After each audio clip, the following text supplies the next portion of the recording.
Hello again, it's Mr. Malov here, and Mr. Malov Teaches, episode number 8, the Australian Aboriginals. So, we're going to do 3 parts to this art lesson. Part 1, I'm going to demonstrate how to draw from life. We're going to draw a key, which is something all of you should have at home to draw. Part 2, you're going to analyze the secret meaning of a painting by an artist from France named Jérôme, and he painted a cool picture of tigers. And part 3, we are going to be learning about the Australian Aboriginals and all the cool animals in Australia, and I'll show you how to do your own Australian project. All right, let's get started. Here's a meme.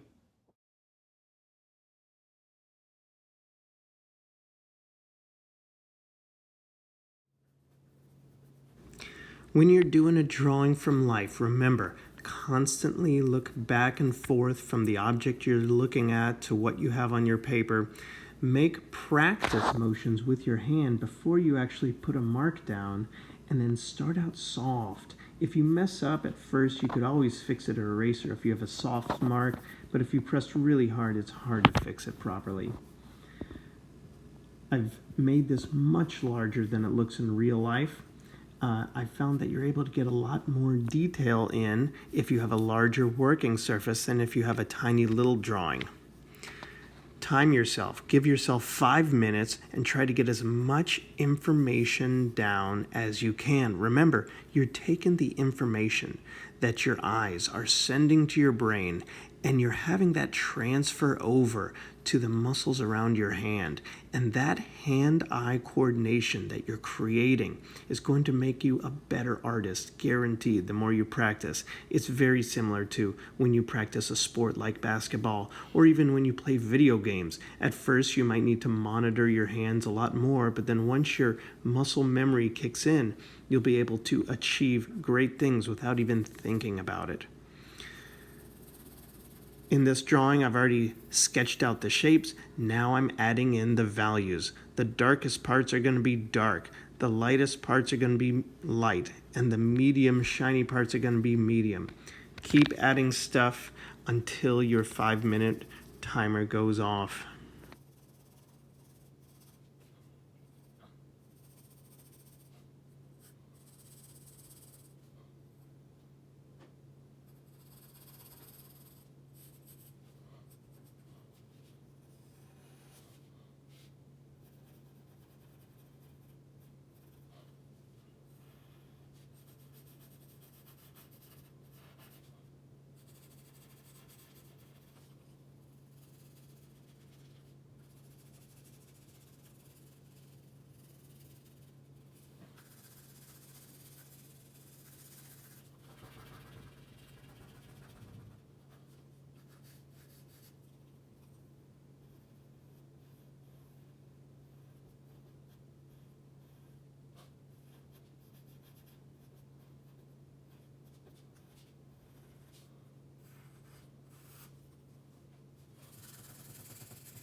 This painting is Tiger and Cubs by the French artist Jérôme.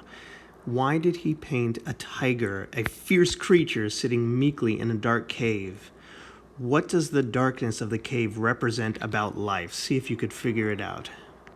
Now let's talk about Australia and some of the most unusual creatures on the planet, like the duck-billed platypus, the only mammal that lays eggs and has webbed toes, or the marsupials, like the kangaroo who keeps their babies in a pouch, or the koala who can only eat eucalyptus leaves. That's a plant that makes everybody else sick.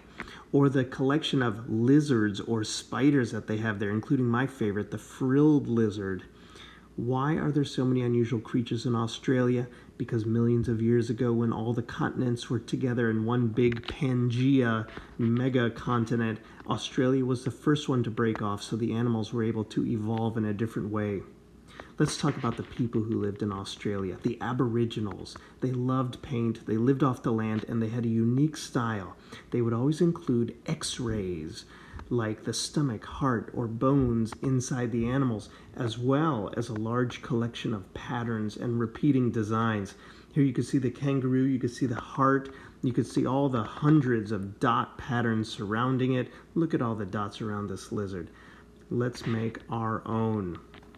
To start, you want to make your paper look like it's a piece of wood. That's what the Australian Aboriginals painted on, is pieces of wood or wood bark.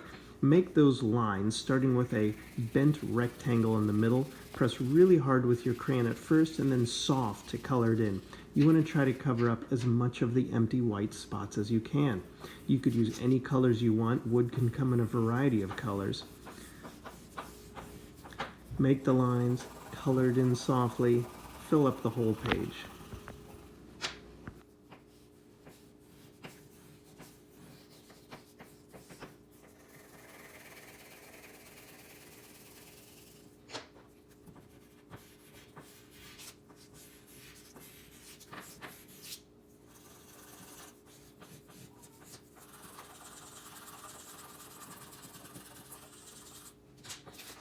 Once you've filled up the whole page, get another piece of paper and draw one of your favorite Australian animals. I'm going to draw a koala. I'm going to start with its fuzzy ears and make him look as real as I can make him. Once I've drawn that creature, instead of just coloring him in gray or her in gray, I'm going to fill that koala, just like the Aboriginals did, with things that would be inside their body, things like a heart, things like a stomach, things like bones, or even things like a brain that you could see right through the head. After I fill it with a few x-ray stuff, I'm then going to fill the rest of it with as many cool patterns as I can. I could do patterns of dots. I could do patterns of squiggles. I could fill it up in a colorful and unique way.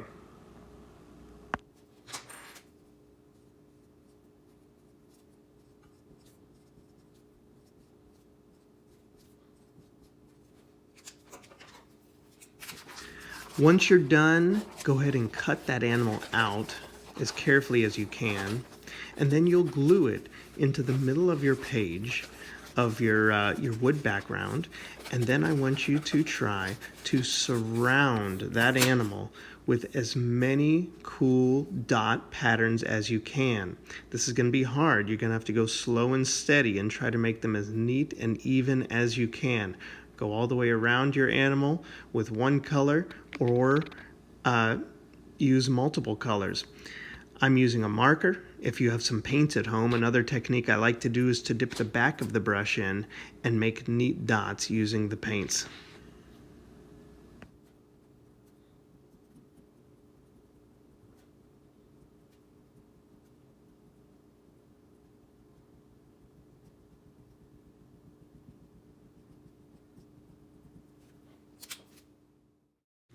Here's a finished product. This was made by a second grader. So I want to see you draw a key. I want to hear what you think the secret meaning of the tigers is, and I want to see your Australian project. Till next time.